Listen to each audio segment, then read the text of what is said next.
Apareça na sua versão mais saudável. Deixe as pessoas verem como você anda e se move nessa versão atualizada de você. Como você age diferente e não alimenta mais os mesmos ciclos. Você os quebra.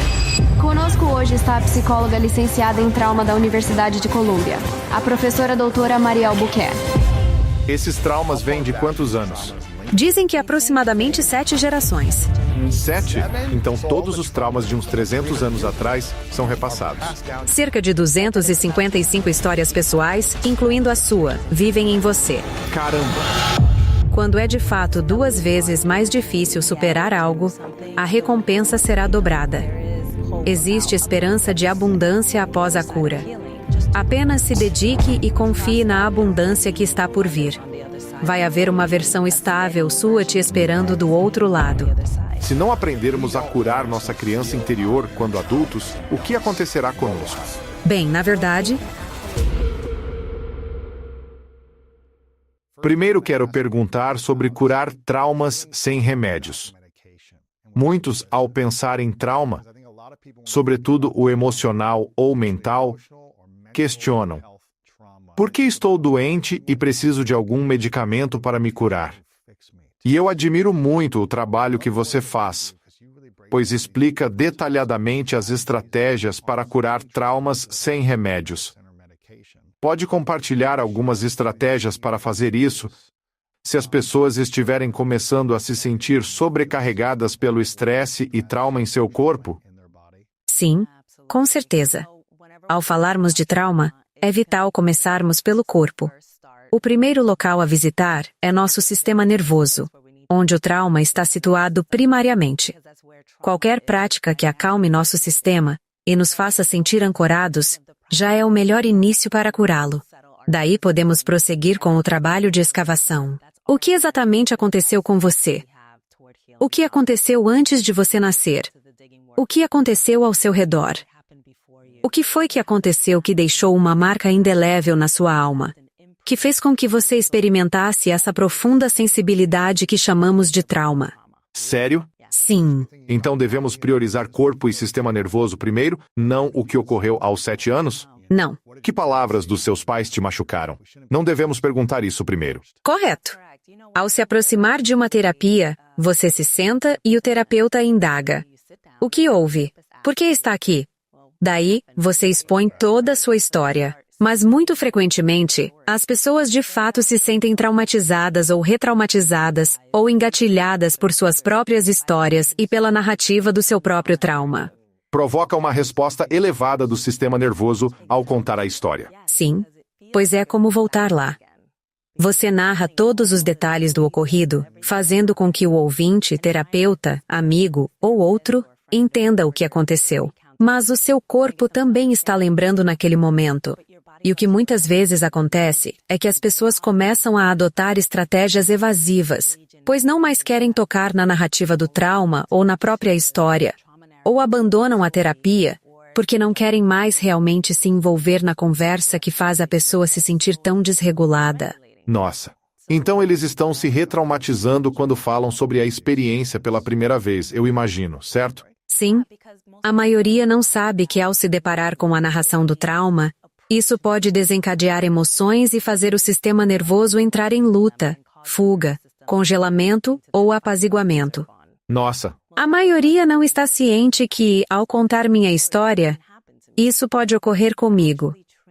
Mas se de fato treinamos pessoas a engajarem-se com seus corpos de maneira que se sintam mais seguras, isso permite que elas relatem sua história traumática adequadamente, de forma que não tenham que fugir de si mesmas.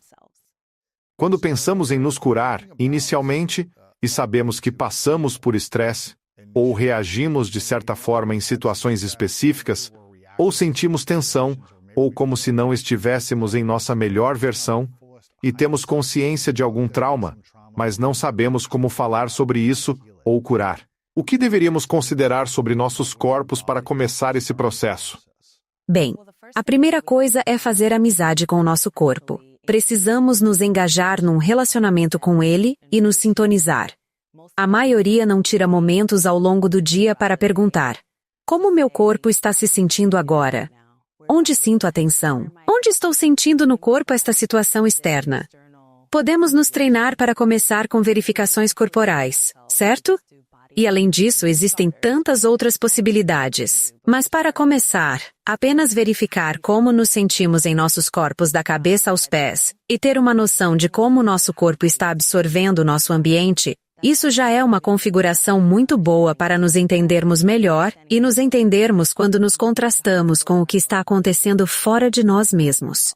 Então, se alguém passou por um nível de trauma, mas não tem ideia se foi muito, pouco ou algo intermediário, como essa pessoa pode avaliar o trauma durante uma verificação corporal para saber se é algo que precisa de tratamento imediato ou mais leve, mas ainda assim necessário de tratar? Como podem fazer essa varredura? Bem, sabe, é realmente mais simples do que parece, pois as pessoas podem só se lembrar, certo? Lembrar do que já sabem e, ao mesmo tempo, tentar perceber o que ocorre em seus corpos à medida que se lembram. Enquanto pensam na história e no cenário. Exatamente. Se sentem um aperto no peito, na garganta, tensão muscular ou suor, quais os sintomas? Isso. Alguns sintomas se correlacionam com a internalização da história pelo sistema nervoso. Geralmente, sentimos um nó no estômago, por exemplo. Isso ocorre porque nosso sistema nervoso desativa funções do trato gastrointestinal ao entrar em modo de sobrevivência, pois não são necessárias para sobreviver naquela situação. Nosso estômago entra no modo luta ou fuga. Exatamente. Só de pensar numa história por 30 segundos ou alguns minutos sobre algo ocorrido há 10, 20, 30 anos. Isso é fascinante. Então algo que aconteceu há tanto tempo pode continuar a prejudicar e machucar você décadas no futuro, até que aprendamos a curar isso. Exatamente. Continua se manifestando no corpo. Pode se tornar uma doença crônica se permanecer sem tratamento. E claro, um grande risco é continuar sem tratar. Muitas vezes porque apenas ignoramos a presença desse trauma ou a necessidade de tratamento. Pode haver também a possibilidade de transmitir às gerações futuras. Então, há muitas consequências. Sim, e essa transmissão é realmente você deixando um legado. É preciso pensar. Você quer deixar um legado de bem-estar emocional pacífico e harmonioso? Porque seres humanos, crianças, filhos, podem carregar suas respostas ao estresse. Sim. São respostas do sistema nervoso, certo? Sim, sim. Eu sempre peço aos pais que olhem nos olhos de seus pequenos e pensem por um momento: eu quero que eles sofram como eu sofri? E isso geralmente é suficiente para um pai dizer: sabe de uma coisa? Na verdade, eu quero quebrar esse ciclo porque eu não quero que o coraçãozinho deles absorva os tipos de traumas que eu absorvi. E para que eles então sejam o adulto, que tem que estar em busca de suas emoções ou em busca de cura, porque agora tem uma ferida da criança interior. Como adulto, qual o maior presente que um pai pode dar ao filho? O dom de compreender e saber se autoafirmar pelas emoções. Pois ao entender as emoções, e com isso quero dizer que temos emoções centradas no corpo, certo? Que temos uma compreensão realmente concreta do espectro completo de nossas emoções e como elas podem se manifestar em nossos corpos, e depois como podemos fazer algo para nos validar através do processo emocional. Eu acho que esse é um lindo dom que os pais podem dar aos seus filhos, e quando os pais fazem isso por si mesmos e seus filhos, é um lindo presente geracional. Sim, é lindo.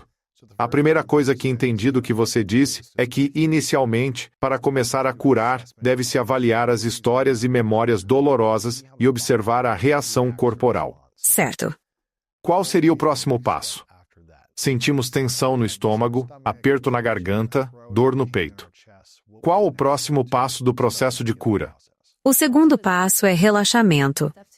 Ele consiste em adentrar práticas de sua escolha, como trabalho de respiração, meditação, tai chi ou yoga. Há tantas práticas que realmente ajudam seu corpo a liberar essa tensão. Interessante. Então, o que estamos fazendo nesse exato momento é, claro, reconhecer que existe uma dor que está presente, que é emocional, que agora tem uma manifestação física, e que também estamos integrando uma prática de relaxamento corporal para ajudar a liberar essa tensão, ajudar a aliviar essa tensão do corpo. Se nunca liberarmos isso, o que acontece? Torna-se uma doença. Nossa! Então, memórias emocionais se transformam em dor física e, eventualmente, em doenças de alguma forma. Sim, muitas das condições metabólicas que conhecemos, como o diabetes, condições cardíacas, muitas delas podem ser rastreadas até os estressores na vida. E há vários estudos que foram feitos sobre, inclusive condições autoimunes, estarem muito profundamente ligadas a estressores e traumas. E mais recentemente, há alguns estudos que também encontraram correlações com certos tipos de câncer.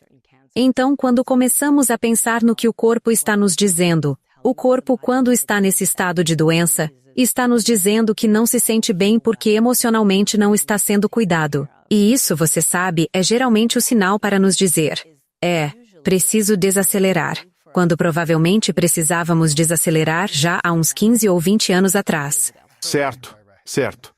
Então, revivendo memórias e refletindo onde sentimos dor ou reação no corpo, entendi que você sugere relaxar através de terapia, respiração, meditação ou yoga para liberar isso. Qual o próximo passo? Porque muitas vezes, na maioria das vezes, as pessoas só se desligam ou dissociam esse sofrimento. Não sentimos de fato a dor porque é doloroso demais. Procuramos formas de anestesiar, por assim dizer, distrair, dissociar, bloquear as memórias para não sentir essa dor ou sofrimento. E só anestesiar, bloquear ou dissociar pode ser igualmente prejudicial, certo? Sim. Sabe, há fatores de proteção e maneiras de nos resguardarmos da dor profunda que sentimos. Alguns de nós simplesmente não queremos entender quão feridos estamos. O quão injustiçados fomos, certo? O quão injusto e doloroso foram essas coisas, e por aí vai. E sabe, para se autopreservar, para superar mais um dia, a mente e o corpo são simplesmente incríveis. Como máquinas, eles encontraram uma maneira automatizada de nos proteger de nós mesmos. Nossa! E então, basicamente, eles estruturaram todos esses mecanismos de enfrentamento que, embora prejudiciais, mal adaptativos ou desconexos quando falamos de relacionamentos, ainda podem ajudar a manter você seguro por mais um dia. Mas a alternativa a isso é então aprender habilidades de enfrentamento que realmente podem ser adaptativas, conectivas e que podem, na verdade, ser a melhor solução, não só para a sua capacidade de se manter em relacionamentos saudáveis com outras pessoas, mas também para você experimentar um tipo de bem-estar mental e físico sustentável e de longo prazo. E qual é o próximo passo depois disso? Depois que começamos a aplicar algumas dessas experiências autoterapêuticas, que podem ser 10 minutos de exercícios respiratórios ou algum tipo de liberação, como chegamos a um ponto de verdadeira cura dessa ferida ou memória? Quanto tempo leva fazendo isso repetidamente? Será que eventualmente precisaremos processar de outras maneiras, através de terapia de fala ou terapias mais intensificadas? Qual é a solução para a cura absoluta? E isso é mesmo possível? Bem, na verdade, não existe cura que seja realmente 100% eficaz. Quero dizer, tudo que tende ao perfeccionismo, incluindo cura, é um mito. No entanto, existem maneiras de vivermos uma vida repleta de tranquilidade e paz na maioria das vezes. Uma vida na qual, se gatilhos se apresentassem, seriam apenas sutis e toleráveis. E teríamos as ferramentas, o sentimento de poder e controle para liberar esse processo e avançarmos perante o que a vida nos reserva, ao invés de ficarmos estagnados pelo trauma. Claro. Mas o próximo passo é integrar práticas de restauração do sistema nervoso por um longo período com as pessoas. Já apliquei isso em mim, na minha família, com todo mundo, e também no meu livro. Essa é a parte mais extensa, o equilíbrio. Isso pode levar meses ou até mesmo anos. Pode sim. E sabe, às vezes eu gosto de dar um pouco de contexto para pessoas que sentem que, digamos, que eu quero fazer esse trabalho, mas quanto eu vou ter que fazer realmente? Pode ser muito. Pode ser muito. Sim, e tudo bem. E pode ser exaustivo, pode ser avassalador, pode ser emocional e, sabe, às vezes totalmente esgotante. Sim, tudo isso. Sim, E isso, na verdade, eu até mesmo diria que talvez não. Mas com certeza, certo? por um período. Sim, por um período. E é suportável. Se você tem ferramentas para realmente ajudar a se acalmar quando tudo parecer muito difícil, tornará a experiência mais suportável. Certo. Você não sentirá como se jogado num abismo emocional escuro e profundo, sem saída, como em um buraco negro. Não sei quem disse essa citação originalmente, mas você ouvirá as pessoas falarem: o que aconteceu com você não é culpa sua, porém é sua responsabilidade superar, curar e processar, percebendo o que foi para não deixar que isso consuma a sua vida. Sim. E acho que o que você disse sobre aprender sobre nossos sistemas nervosos para trabalhar com eles e nos tornar nossa melhor versão, tanto quanto possível, certo? Ou seja, manter a paz e harmonia internas tão frequentemente quanto possível, por ser nossa verdadeira natureza. E penso ser isso que realmente importa. O que você vai fazer para criar paz, harmonia e alcançar sua versão mais elevada com a maior frequência possível. Não se trata de perfeição. Você não vai ser essa pessoa zen o tempo todo, mas essa é uma vida bela. Viver em paz e harmonia. Viver em sofrimento, dor, agonia e se desligando, isso não é uma vida bela. É um mecanismo de sobrevivência que é útil por um período, mas não para todo o sempre. Então temos que estar cientes disso. Vai ser necessário fazer um trabalho intenso e doloroso por um tempo para ter uma vida inteira de liberdade depois. Exatamente. Sim. E sabe, sempre gosto de ajudar as pessoas a entenderem que se o trabalho requer um período de 2 anos, e você precisa focar, você precisa praticar atividades de restauração do sistema nervoso diariamente por 2 anos. É necessário escrever um diário, fazer autoanálise, terapia falada e buscar conexões com quem faz você se sentir em casa. Tudo isso deve integrar seu processo. Esses 2 anos, quando você considera os 40 que você já viveu em que se sentiu horrível, esses 2 anos parecem realmente valer a pena. Se você quer viver os próximos 40 se sentindo mais abundante, mais tranquilo, mais estável, mais como você mesmo, seu verdadeiro eu, e mais como esse eu central que agora está florescendo dentro de você, é um reflexo do seu eu superior. Sim. E eu estou convencido de que o fluxo e a abundância não alcançam quem está sempre se apegando ao sofrimento e à dor. Sim. Chega àqueles em paz, com clareza, relaxados, em estado mais sereno. E isso pode parecer legal de dizer, mas se você está na faixa dos 30 ou 40 anos, tem 3 filhos, responsabilidades e trabalho, está super estressado e pensando, não tenho 2 anos de vida, quanto menos 30 minutos diários para a academia. Como posso fazer esse trabalho de cura quando há tantas responsabilidades, parceiro? Filhos, contas e diferentes pesos sobre mim. Fazer esse tipo de trabalho parece impossível. O que você diria para alguém assim? Que não é impossível. Na verdade, é bem viável porque o trabalho exige que você o integre à sua vida. Não é um trabalho que seja uma tarefa separada do resto da sua vida. É a sua vida. É a sua vida. Sim. E eu gosto de estruturar o trabalho tornando-o acessível. E quero torná-lo acessível porque quero que todos façam o trabalho, e quero facilitar isso ao máximo. Já ouvi muitas vezes, sou mãe de 3, todos pequenos, como vou encontrar tempo para isso? Eu sempre digo às pessoas, ouça bem, todos nós temos 1440 minutos em um dia. Se você decidir tirar apenas 5 desses minutos para fazer uma prática consciente de respiração, acredite, você já está em grande vantagem. Nossa! E se fizer isso por 1 ano, 365 dias, a neurociência diz que são necessárias de 300 a 400 repetições de uma prática restaurativa do sistema nervoso para que nossa memória corporal comece a mudar. Então, se você dedicar esses 365 dias daquele ano, esses 5 minutos, você já está realizando um trabalho que será extremamente eficaz para se sentir mais tranquilo e como se seu sistema nervoso estivesse realmente experimentando muito mais tranquilidade e calma, como não estava sentindo antes desse ano. E quantos nossos parceiros num relacionamento íntimo percebem nossas feridas do sistema nervoso? E também nossos filhos, que aprendem apenas observando e estando constantemente ao nosso redor. Quantos outros absorvem a nossa dor? É quase instantâneo.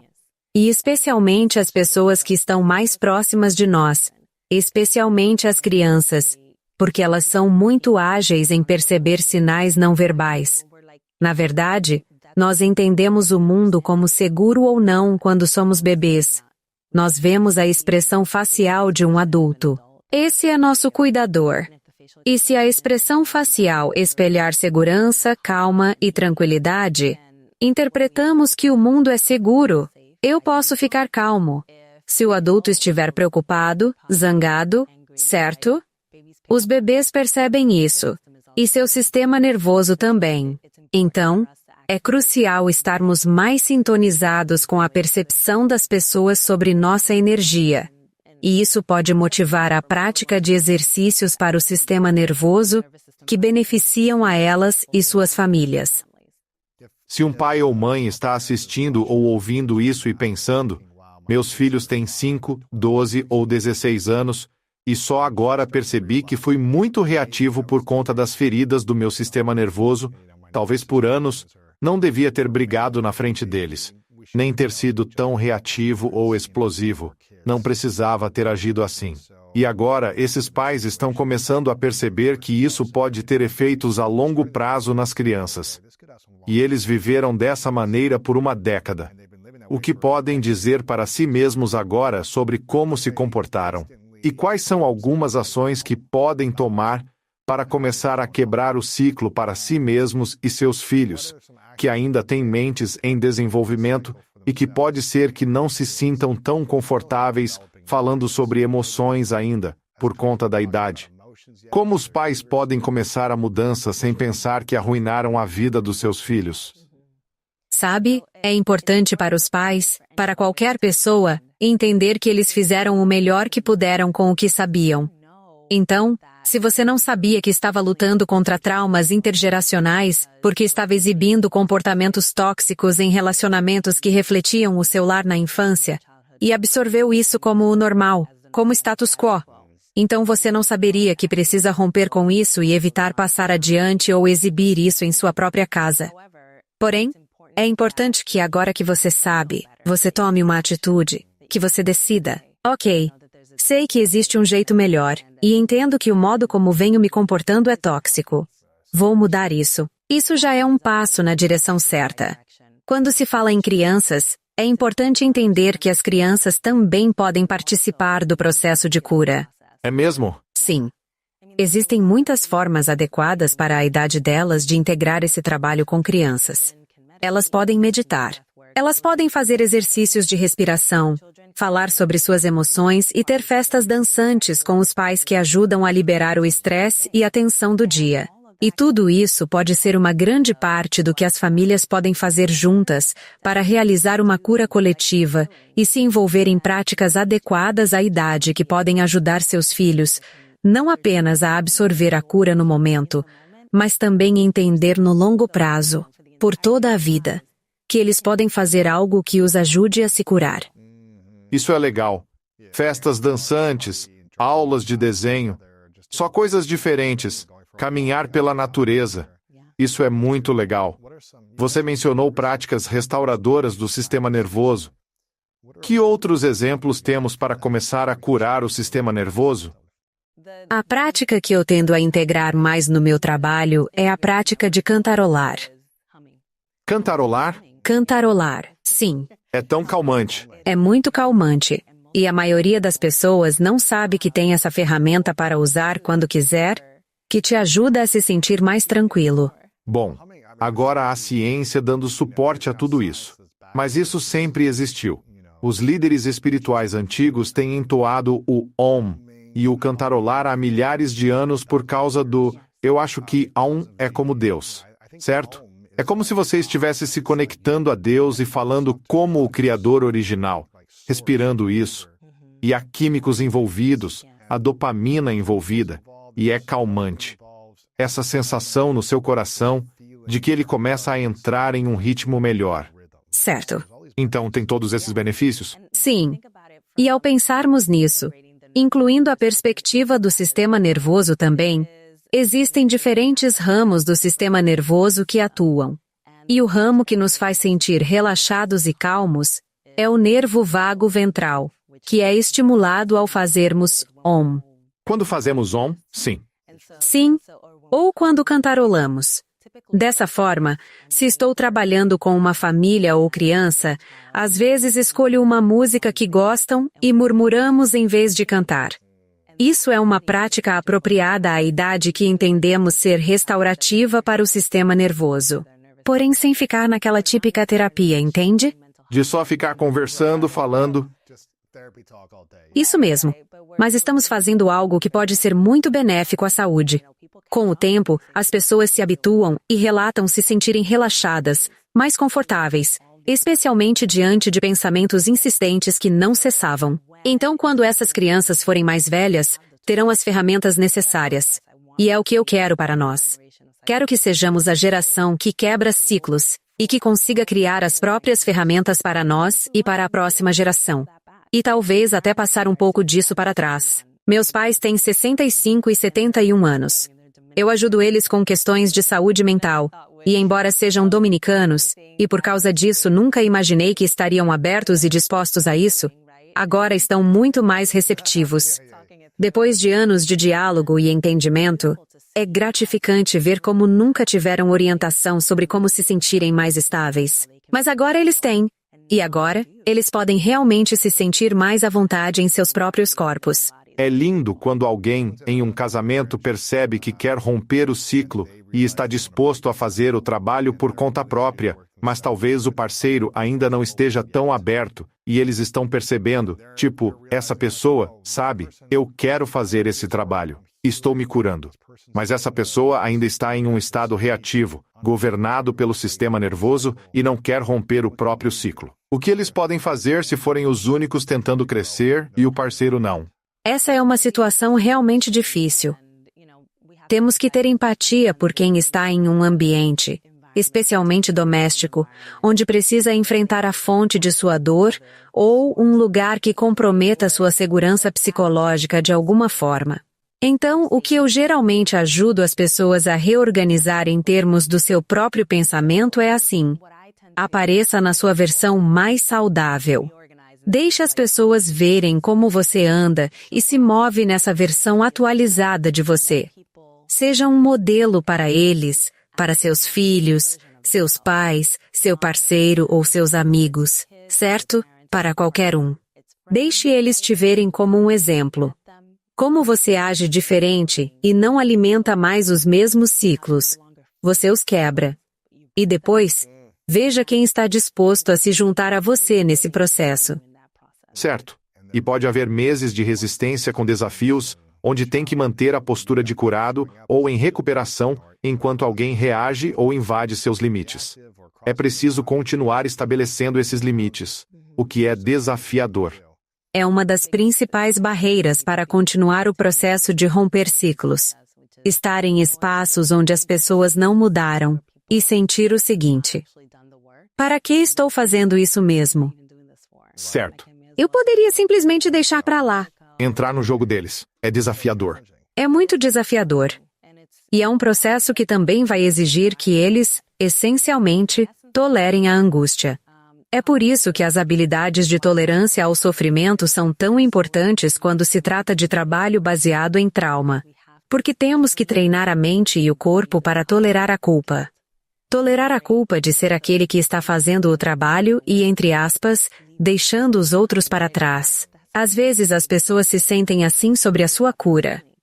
E então, quando conseguimos reorganizar o corpo e como ele está internalizando essa emoção, isso os ajuda a conviver com qualquer culpa que ainda possa estar lá de uma maneira mais calma. E não só querer jogar a toalha. O que você acha de todos os diferentes traumas com os quais você trabalhou na sua clínica e em indivíduos? Todos os tipos de traumas. Abandono, abuso, negligência, todas essas coisas diferentes. Bullying, ser traído, todas essas coisas. Qual é o trauma mais difícil de superar que você já viu? Ou aquele que leva mais tempo para as pessoas conseguirem digerir ou entender as feridas que receberam? Sabe? Lamentar, perdoar, assumir, seguir em frente no processo. Qual é tipicamente o mais desafiador de superar? O que eu vi ter sido o mais difícil, o que as pessoas mais têm dificuldade é lidar com o abuso infantil especificamente. O abuso que eles sofreram. O que eles sofreram na infância, sim.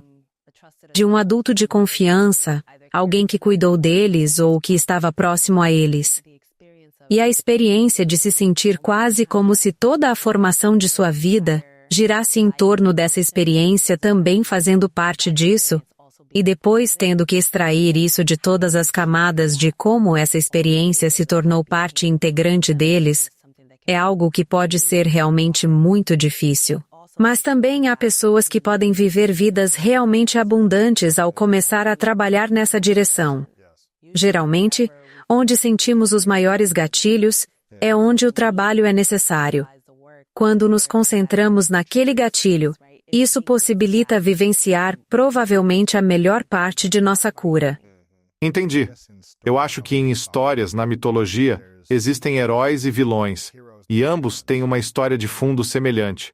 Eles foram abusados, abandonados, ou algo aconteceu com eles. E o vilão usa essa dor para ferir os outros, e o herói trabalha com essa dor, transformando-a para garantir que os outros nunca mais sofram assim. E eu provavelmente tive os dois na minha vida. Tipo, usei a dor para tentar ficar zangado com os outros e dominar e vencer nos esportes. E então, encontrei transformação ao pensar que não quero que ninguém sinta essa dor novamente. Então, acho que temos uma decisão em diferentes momentos da vida, tipo, como vamos usar esse trauma, essa memória ou essa experiência? Será que vamos vivê-la para machucar os outros ou para ajudar e ser útil?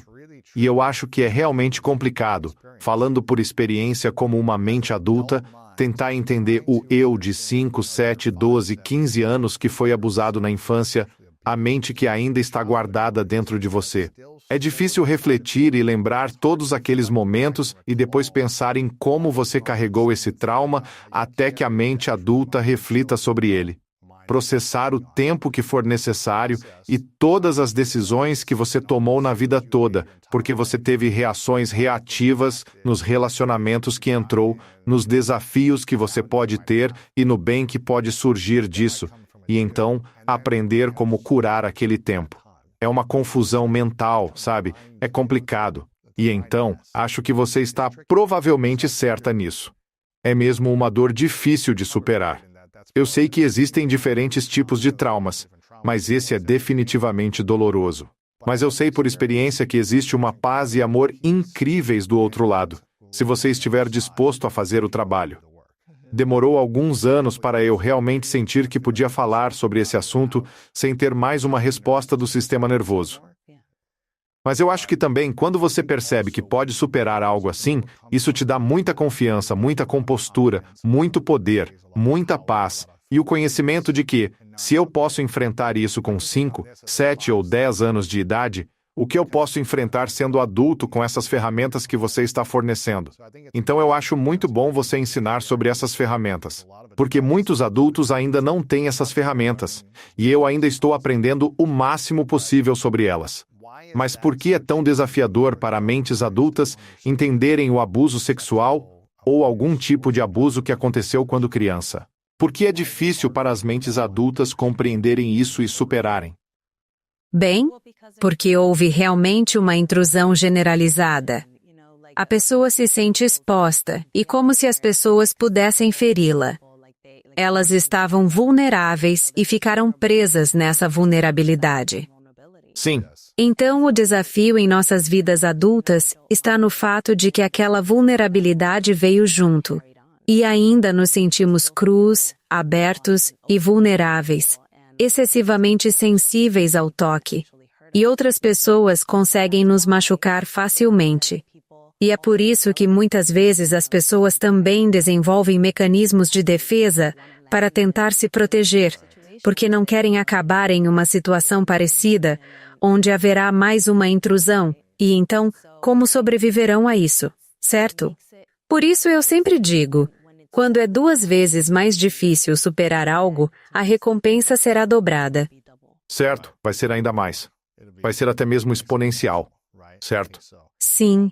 E eu acho que sua história, sabe, que eu sei que você compartilha há muitos anos, oferece um belo momento para todos nós refletirmos sobre o fato de que há esperança de abundância do outro lado da cura.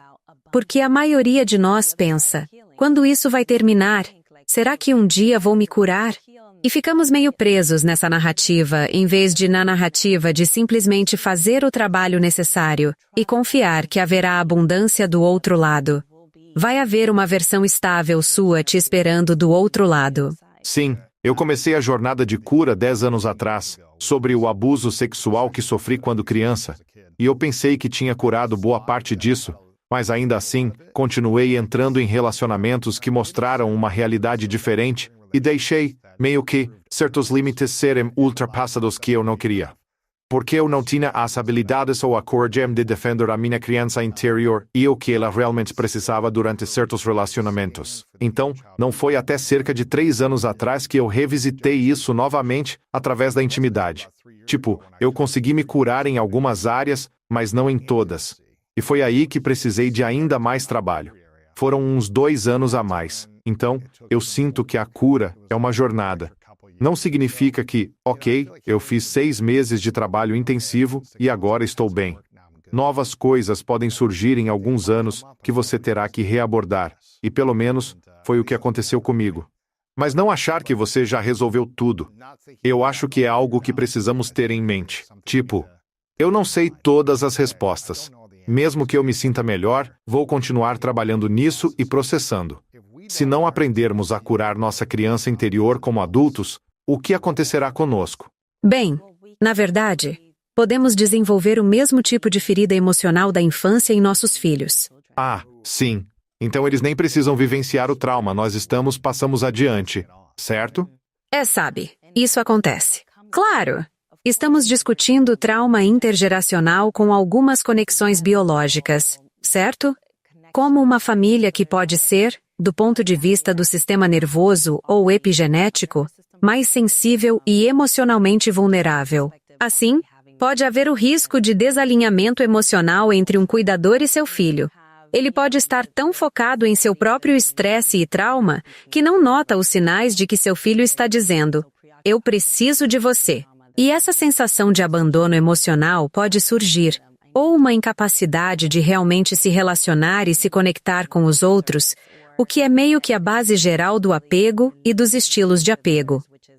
Muitas dessas coisas podem começar a surgir como resultado dessas primeiras impressões das relações, que são primárias para nós, que são com nossos cuidadores ou indivíduos que, em essência, cuidam de nós no sistema escolar.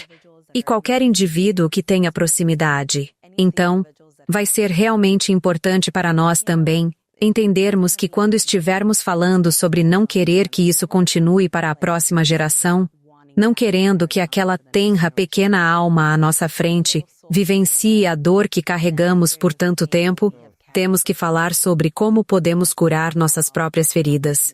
Precisamos ser nossos próprios pais enquanto também cuidamos de outros.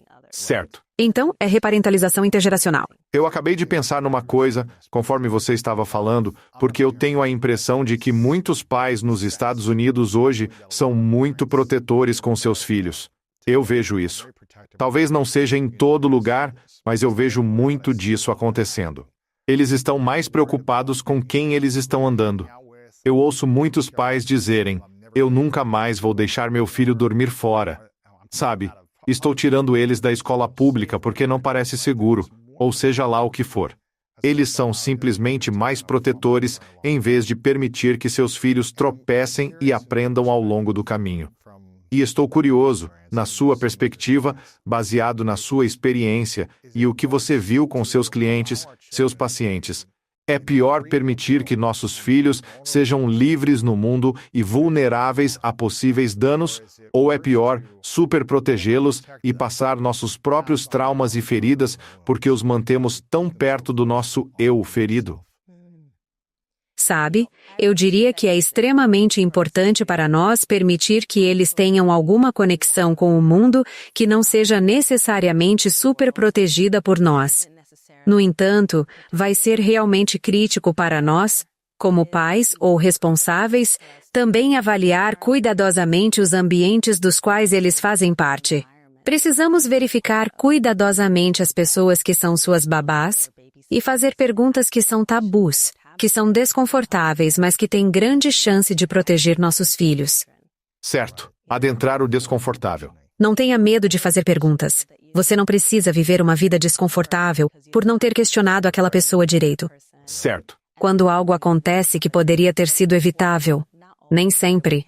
Não podemos dizer que a responsabilidade é toda dos pais. A responsabilidade é das pessoas que não protegem as crianças às quais estão conectadas.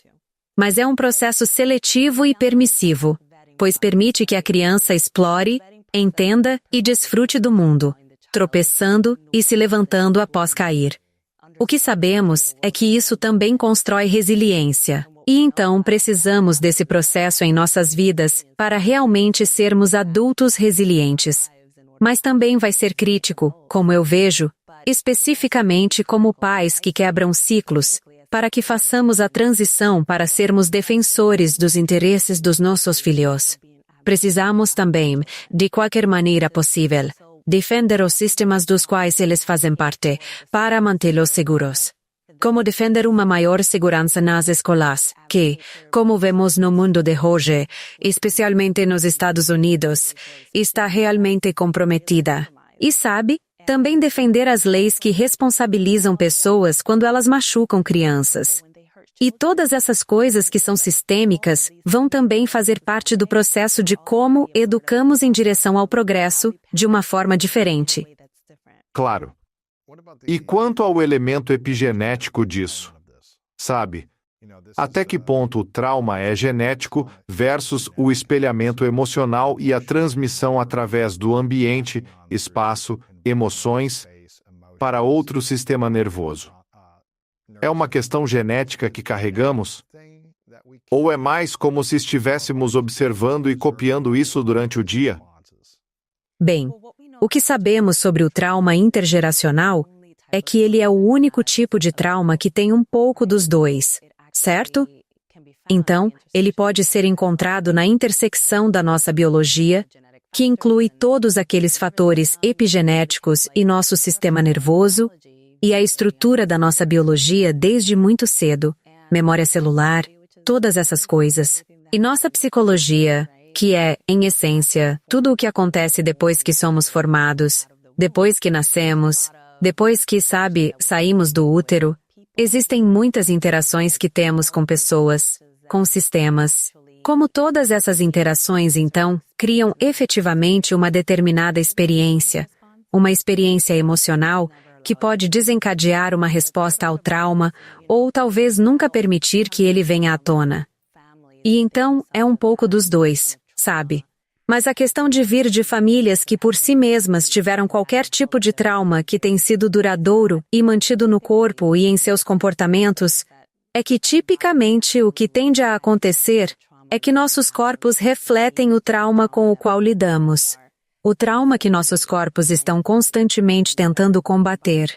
Quando nossos corpos estão nesse alerta do sistema nervoso e resposta à ameaça por um tempo prolongado, isso pode, na verdade, alterar as maneiras como nossos genes são ativados ou desativados, o que é a premissa geral da epigenética.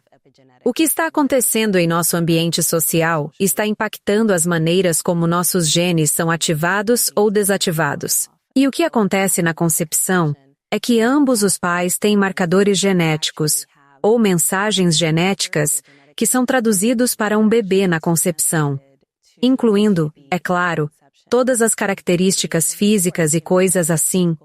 mas também incluindo muitas dessas outras coisas que fazem parte da constituição emocional geral na qual uma criança pode nascer. Nossa! Então, se ambos os pais não romperem seus traumas intergeracionais, passam adiante dois conjuntos distintos de múltiplas camadas de traumas da história familiar à criança. Sim, e fica muito complexo e complicado porque... eu sei que é muita informação. É como o trauma de cada um da sua árvore genealógica. Esses traumas vêm de quanto tempo atrás? Tipo, desde os bisavós, ou... Dizem ser cerca de 7 gerações. 7? Caramba! E há possibilidade de ser 14 com base em estudos mais recentes. Nossa! Até você quebrar o ciclo, isso retrocede de 7 a 14 gerações? Sim, e sabe... Então, na verdade, são todos os traumas de todos os meus parentes, de tipo 300 anos atrás. Sim, sim. Foram passados para mim. Cerca de 255 histórias pessoais, incluindo a sua, vivem em você. Caramba! Eu sei. É por isso que é tão crítico que, uma vez que a mensagem é transferível e está presente em nosso corpo, é importante que voltemos ao corpo.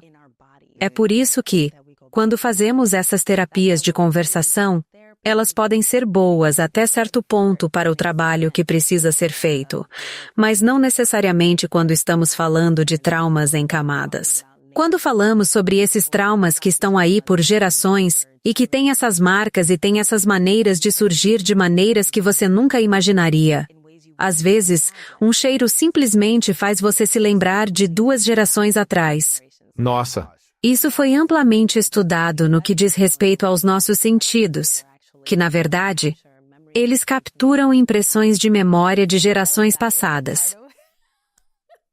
Será que temos impressões de memórias de vidas passadas e das experiências nelas vividas? Ou são somente de nossas gerações atuais e passadas? Bem, disse que temos pelo menos 7 ou mais possibilidades de gerações. Agora, os estudos só foram até 2 gerações para trás e principalmente em humanos. Mas pelo menos sabemos que pode haver, por exemplo, um específico cheiro que realmente pode ser transmitido adiante. Por exemplo, eu tive esse cliente em particular que realmente me surpreendeu. Descobri que o trabalho com essa pessoa era tão, simplesmente incrível.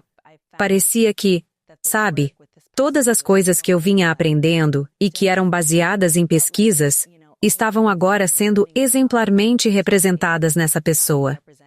Mas para mim, o mais interessante e surpreendente foi o fato de que ele realmente tinha um avô que tinha sido atacado em um parque por uma pessoa aleatória que tinha tomado café antes do ataque. E ele sobreviveu ao ataque quando ainda não tinha filhos, porém depois ele teve uma filha, e essa filha realmente achava o cheiro de café repulsivo.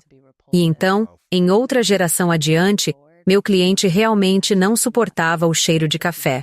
Nossa! E então começamos a investigar algumas dessas camadas. E fez muito sentido através dos estudos que foram feitos sobre as maneiras como esses tipos de cheiros e a maneira como respondemos a eles através das gerações estão lá para quase que nos proteger. Porque o cheiro do café está dizendo para esta geração desta família. Perigo! Há perigo. Sim. Você deve se proteger. Cuidado, tem algo aqui. Não vá para lá. Tem café na área. Uau! O corpo, sistema nervoso e memória se transferem para células diferentes. Isso é fascinante. É um processo de planejamento prévio que nossos corpos fazem para nos ajudar a sobreviver como espécie. Quero dizer, se você pensar na evolução, implica que animais adaptaram seus corpos para sobreviver aos ambientes. Então, em nós seres humanos, faz sentido que evoluamos nossos sentidos para os ambientes emocionais ou psicológicos também. Exatamente, sim. Isso é sinceramente fascinante. Parece que o mundo está supermedicado no momento atual.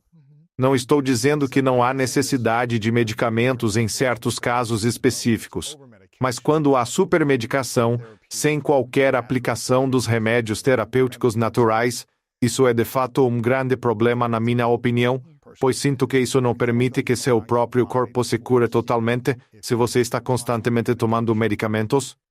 Qual é a sua opinião sobre trauma, cura e a dosagem de medicamentos? Quando devemos tomar medicamentos? Devemos tentar outras terapias antes de recorrer aos remédios? Precisamos de medicamentos para a cura? Qual é a sua opinião sobre isso? Eu sou uma grande defensora da ideia de que a medicação é algo que pode ser usado em uma base temporária e principalmente quando há uma crise envolvida. Certo. Quando é demais para pensar claramente. Sim. Quando a pessoa estiver em um lugar inacessível, onde não podemos retirá-la do estado de dissociação ou desligamento emocional para começar o trabalho. Então, a medicação pode ser realmente útil para atravessar esses momentos. Mas a vejo mais como um band-aid, um curativo temporário que apenas permite o início da cicatrização, antes de ser removido para a ferida cicatrizar por si só e a pele voltar ao normal, certo? Muito frequentemente nós não arrancamos o band-aid.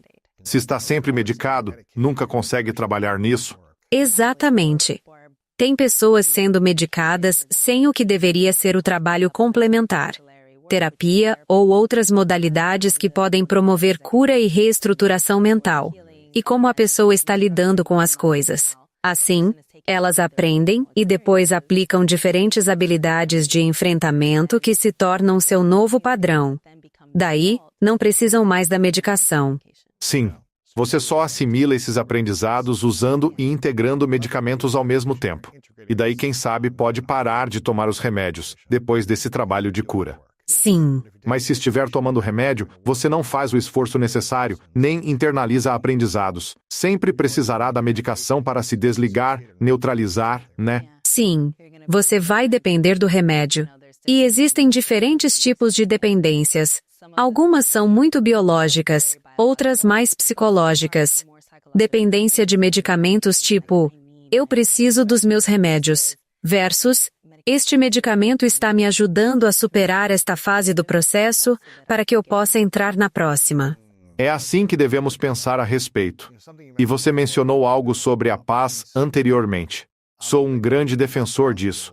Minha filosofia de vida é que devemos pensar em nossos hábitos e comportamentos para apoiar o máximo possível de harmonia e paz. Quando estamos relaxados, podemos enxergar mais amplamente, ver as coisas mais nitidamente, tomar decisões melhores, nos sentir melhor, mais calmos e nos sentirmos mais abundantes em um estado pacífico e harmonioso. Mas eu vivi a maior parte da minha vida não me sentindo em paz. Eu me sentia muito ansioso, sempre impulsionado a alcançar constantemente, porque sentia que nunca era suficiente. E mesmo quando alcançava grandes coisas, ainda não me sentia satisfeito. Então eu tinha que ir atrás da próxima coisa, sentia como se estivesse em um estado de ansiedade e sempre precisando criar e fazer mais. Sentia muita ansiedade. Não conseguia dormir bem à noite durante a maior parte da minha vida até começar o processo de cura. E eu percebi que o que eu estava fazendo estava funcionando, pois estava obtendo resultados. Como atleta, estava conquistando coisas, minha empresa estava crescendo, conseguia fazer as coisas. Mas ainda não me sentia bem. Não me sentia suficiente e não me sentia calmo. E acho que não foi até eu perceber que estava em constante colapso mental, conseguindo resultados, mas sentia que não tinha paz. Foi aí que comecei a perceber que precisava mergulhar e fazer esse trabalho de cura, um trabalho psicológico, terapias que me apoiassem. E unir ambos os mundos. Como eu posso alcançar o que quero, mas também ter paz e harmonia.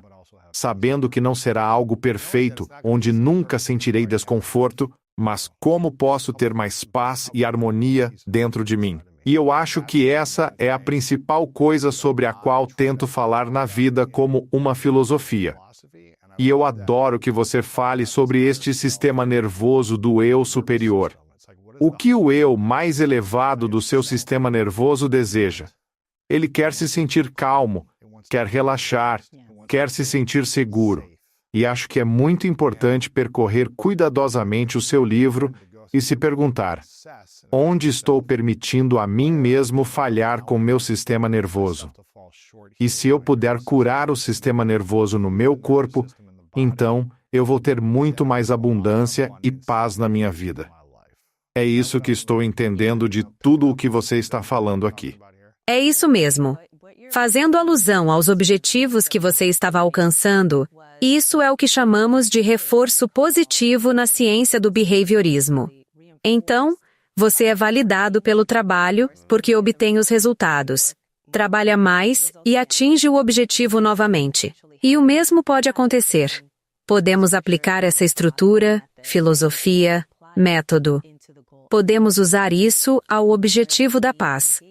Quanto mais praticamos meditação, mais redes neurais e sistema nervoso formarão em torno de calma e paz, e nossos cérebros neuroplásticos começarão a criar matéria cerebral organizada ao redor dessa paz.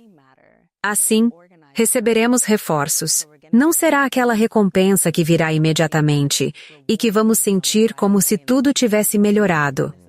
Mas vamos nos sentir melhor eventualmente se continuarmos esse processo. Isso deveria ser o objetivo. Não como faço para alcançar e ganhar mais, mas como posso manter constantemente a paz. Quando algo estressante ocorre no mundo ou com alguém próximo, como eu reajo? Será que respondi de maneira que meu eu superior aprovaria? Ou de um jeito que meu eu ferido quer justificar? Acho que é encontrar esses diferentes sistemas de recompensa. O que, em uma cidade grande como Los Angeles, só de dirigir em qualquer lugar, você pode ficar irritado com alguém buzinando para você. Por que estão buzinando para mim? Então é isso. Como você pode se recompensar todos os dias pensando, poxa, eu reagi de uma maneira que meu eu superior se orgulharia, que ajudou o meu sistema nervoso e o meu corpo, e pelo qual a minha criança interior agradeceria, certo? Sim, eu sempre digo, sabe? Todos os dias nos apresentam uma oportunidade de quebrar um ciclo. Tudo o que você tem a fazer é aproveitá-la todos os dias. Em vez de abaixar a janela e gritar com a pessoa no outro carro, há uma escolha que pode ser feita todos os dias em seu relacionamento. Você tem uma escolha. Continue o mesmo ciclo e padrão e grite de volta. Certo? Ou integre uma versão diferente de como você pode se engajar no relacionamento todos os dias. Existe uma oportunidade em todas as áreas da vida. E é como uma dança. Como você estabelece limites sem ser explorado e sem reagir tudo isso. É uma dança. É uma dança. Eu queria te fazer essa pergunta sobre pais, porque acredito que muito disso começa com os pais para nos certificar de não passar essas coisas para os nossos filhos. Na sua opinião, quais são 3 comportamentos tóxicos que os pais nunca deveriam ter perto dos seus filhos? 3 comportamentos tóxicos seriam: falar com crianças sobre o tamanho do corpo delas pode ser algo muito desencadeador para as crianças e pode realmente promover as maneiras como elas se veem e até promover certos distúrbios alimentares. Então, isso é algo extremamente importante para os pais. Apenas tenha em mente como você está falando com seus filhos sobre, até mesmo, comparar o tamanho do corpo entre as crianças. Ou, sabe, apenas conversar com eles individualmente sobre o próprio corpo deles. Pode ser. É preciso considerar isso. Ser consciente disso e de como é interpretado. Talvez eu errei ou falei algo passível de outro entendimento, mas há sempre chance para reparo, e muitos esquecem dessa possibilidade. Você pode voltar e dizer: escute, eu quero refazer essa cena. Deixa eu tentar de novo. E existe essa oportunidade, sabe? Porque os pais tendem a pensar que estragaram tudo. Pronto, já era, certo? Na verdade, não é bem assim. Eles têm a oportunidade de não só se sentir afirmados por você, se sentirem compreendidos por você, se sentirem importantes porque você voltou, mas também tem um exemplo de como se pode fazer reparos. Muito bom. Há tanto a ser aproveitado nisso. Um segundo comportamento tóxico pertinente é, talvez, pais tendo um conflito relacional que é violento, perto dos filhos. Como, por exemplo, gritando um com o outro perto dos filhos. Bater portas, jogar coisas, sabe, dizer coisas ruins uns aos outros. Essas coisas.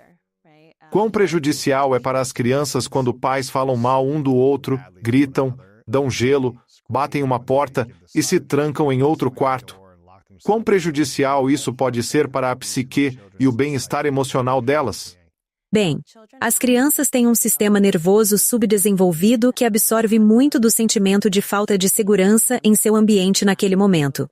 Então, naquele instante, mesmo que os pais não percebam, está acontecendo muita coisa internamente naquele pequeno corpo. O ritmo cardíaco está aumentando, as pupilas estão se dilatando. Provavelmente estão suando. Está ocorrendo muita coisa porque eles estão prontos para a batalha, basicamente. E a batalha está acontecendo mesmo bem na frente deles.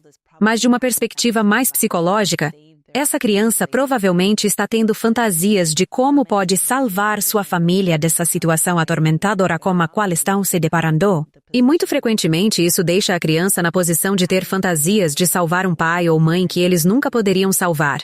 E muitas vezes, vivem com essa culpa. Nossa, e o que isso faz com uma criança quando ela cresce pensando que tem que salvar seus pais, cuidar dos seus pais como se fossem os filhos, e também entrar em um relacionamento com um adulto, em uma relação íntima, e quase sentir que tem que salvar ou cuidar deles? As pessoas se tornam codependentes, mais frequentemente do que se imagina. Salvar outra pessoa, ou ser o porto seguro emocional de alguém, ou a pessoa que continuamente acalma essa outra pessoa, significa que você está envolvido em um processo codependente com ela. E isso pode ser impulsionado pelas suas próprias fantasias de salvamento. Tipo, eu posso salvar essa pessoa do sofrimento dela. Eu queria fazer isso com meus pais, mas não consegui. Posso fazer isso com esse parceiro. E isso leva a um território perigoso. É possível salvar alguém em um relacionamento?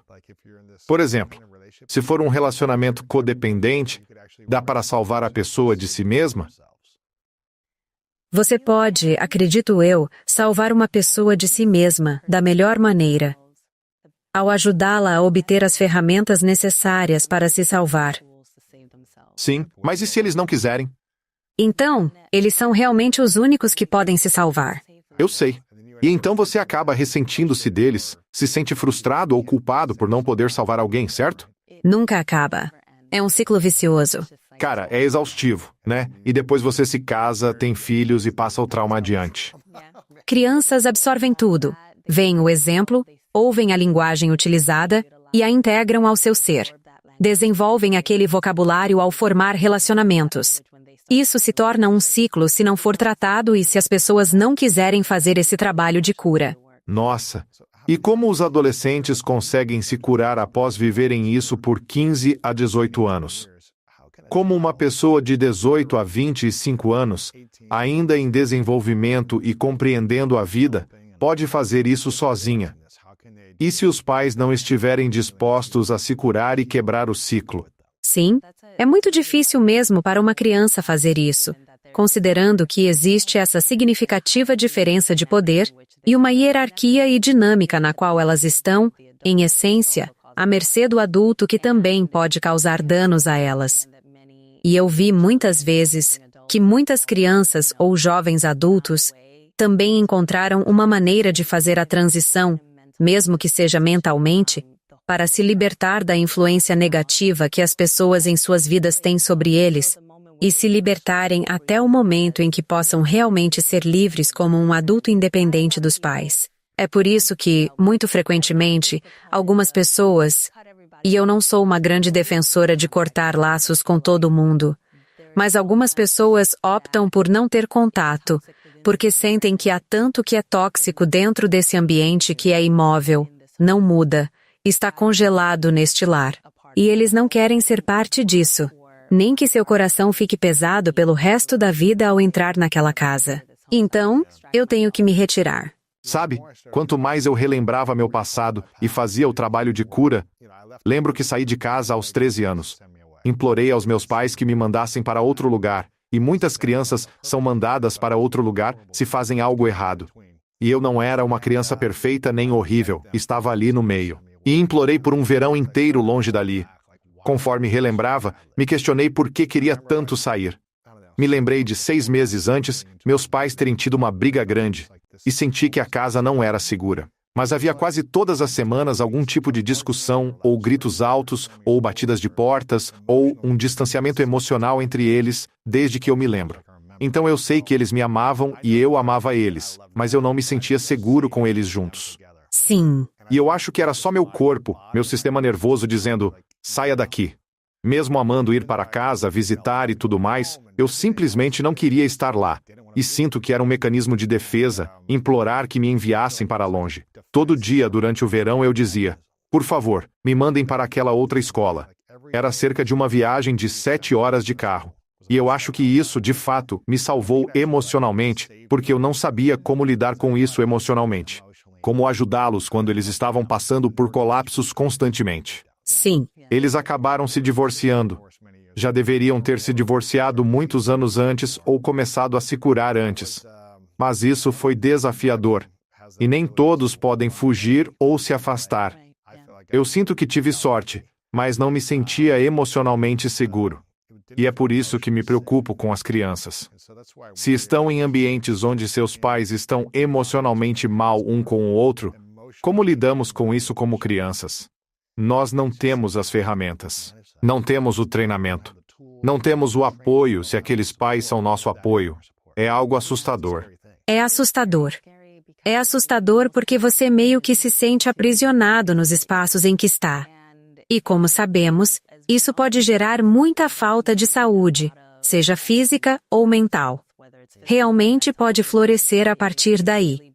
O que começamos a ver as crianças fazerem é exibir comportamentos que são destrutivos de alguma forma, seja autodestrutivos ou destrutivos para outros. E é uma representação deles querendo sair dos espaços que causam mal-estar, ou que são psicologicamente danosos. Então, eu acho que isso é um sinal para qualquer pai por aí, e que talvez pense que as crianças não estão absorvendo isso. Elas estão. Elas estão. Sim. As crianças observam tudo, certo? Absorvem tudo, escutam tudo e sentem. Sim. Lembro dos meus pais gritando na cozinha, enquanto, apavorado na sala, eu tentava assistir televisão e abafar os sons, mas pensava, o que é isso? Estou seguro? Sim. Psicologicamente você simplesmente não sabe. Todos nós queremos segurança. Todos a buscamos. Merecemos. É por isso que acredito que qualquer pessoa disposta a fazer esse trabalho com seus filhos, ou qualquer pessoa que esteja disposta a ensinar habilidades que são holísticas nas escolas, está ajudando a próxima geração a ter talvez até mais resiliência. Talvez o ambiente doméstico deles não esteja mudando tão rapidamente quanto necessário para o seu próprio bem-estar. Mas eles podem de fato controlar suas emoções de uma maneira diferente, para não desenvolver sintomas de trauma como resultado disso. Certo, certo. E se por acaso alguém passou por um doloroso término de relacionamento e ainda não se recuperou completamente desse término difícil, ou de toda a sua infância, o que vai acontecer se essa pessoa não se curar e entrar em um novo relacionamento íntimo? O maior risco é repetirem os padrões habituais. Tem a repetição e compulsão, fenômeno que você conhece, que nos faz insistir em comportamentos pré-existentes em nossa psique. Nos relacionamentos, padrões recorrentes surgem, começando e terminando igualmente, estabelecendo um ciclo vicioso sem mudanças reais. Nós só temos atores diferentes em nossas vidas. E então, sempre que podemos realmente identificar, olha, é aí que eu começo a apresentar essas qualidades codependentes. Esse, suponho, é o meu problema persistente, certo? Sabe, sinto que preciso dessa atenção, ou seja lá o que for. Sim, sim. Seja qual for a sua versão, e todos temos uma, certo? É verdade. Assim, as pessoas podem perceber e romper seus próprios padrões.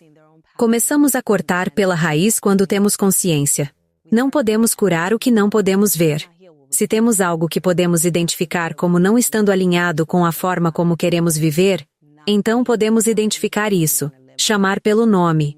E então, quando percebemos que está prestes a surgir, dizemos, não, não mais, não desta vez.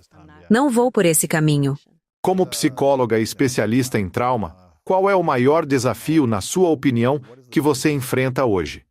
Qual é a maior dificuldade ou problema que você enfrenta pessoalmente através dos seus anos de trabalho, experiência e educação que você aprendeu, mas também ensina a outros?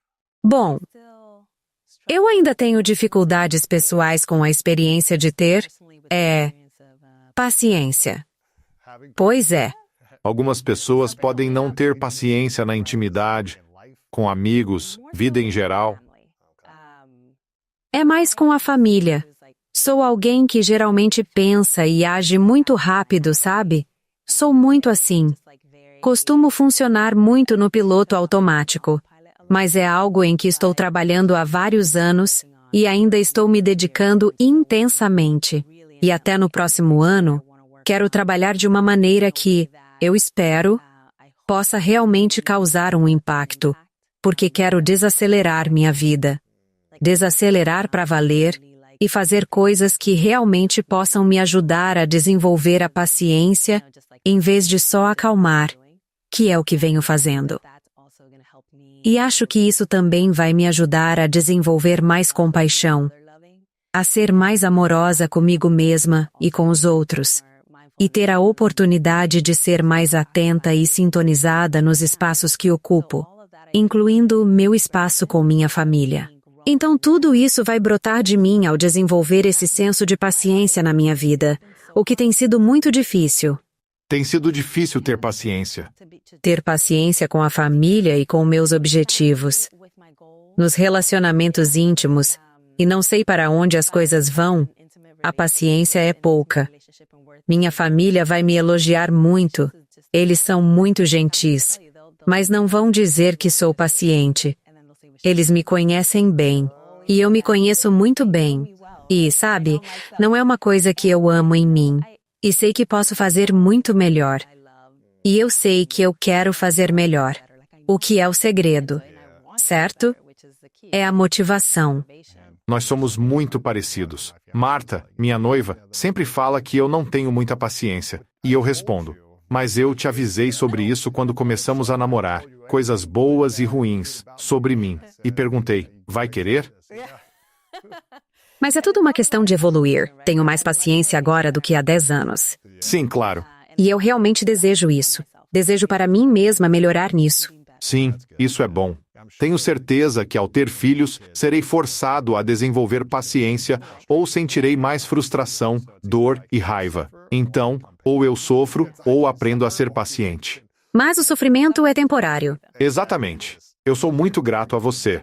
No seu livro, Break the Cycle, A Guide to Healing Intergenerational Trauma, quero que todos obtenham uma cópia e deem para um amigo. Mais uma vez, eu realmente acredito que após meus últimos 10 anos de jornada de cura, que este é o trabalho que devemos fazer para melhorar todas as outras áreas da nossa vida, seja carreira ou profissões, relacionamentos, saúde. Tudo começa fazendo o trabalho interior e a cura. E eu acredito que em qualquer novo capítulo da vida, seja entrando em uma nova carreira, um novo relacionamento, um novo ano de vida, você deveria refletir sobre o que preciso curar primeiro antes de começar esta nova etapa ou enquanto estou entrando nela. O que posso começar a curar no processo de entrada? E a cura vai continuar. Vai ser uma jornada, mas tem que ser algo com o qual você esteja mesmo sintonizado.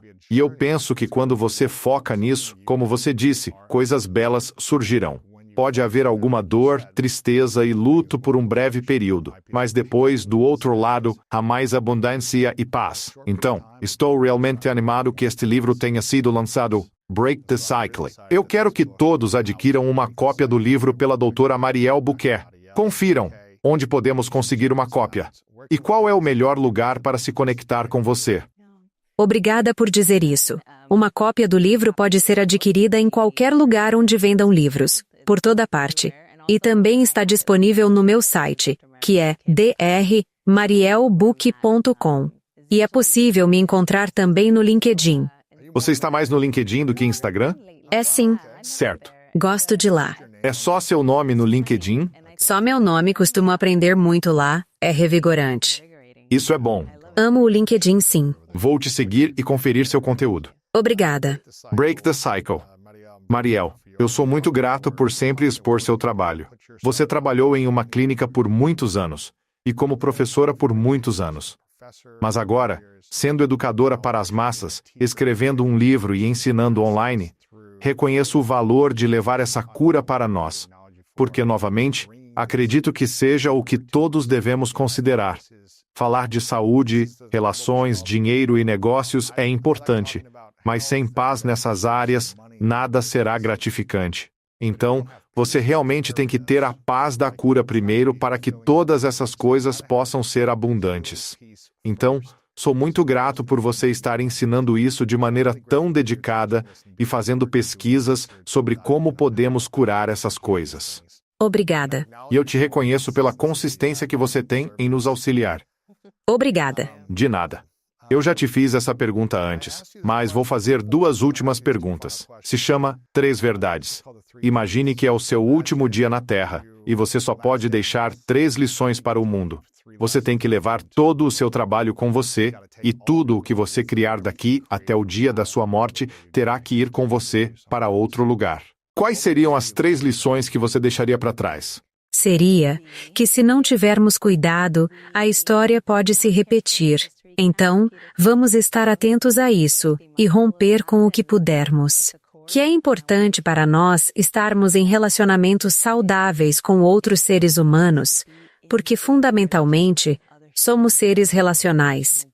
Então, vamos continuar a cultivar intensamente os relacionamentos que nos fazem sentir psicologicamente seguros, ou construir outros, se não tivermos nenhum. E que mesmo que em algum momento nossa vida tenha parecido estar em ruínas, sempre há algo que nos espera do outro lado se estivermos dispostos a continuar tendo esperança. E quem sabe, adotar algumas lições valiosas daqueles que já passaram por isso. Muito bom, gostei. Última pergunta. Qual é a sua definição de grandeza? Minha definição de grandeza? Eu amo essa pergunta. Minha definição de grandeza é ser capaz de se levantar depois de cair. Acho que isso é grandeza. Está nos atos cotidianos de simplesmente se levantar, acessar nossa resiliência e nossa força interna, vendo ela, o fato de que realmente ela existe, e então usar isso para continuar seguindo em frente. Quais são algumas coisas que as pessoas podem fazer por conta própria antes de iniciar um processo com um profissional treinado? Sim, acho que é uma pergunta tão boa porque nem todos têm acesso a isso e certamente não é algo que podemos obter imediatamente, mesmo que tenhamos acesso a ele. E eu daria 2 respostas muito fortes para isso.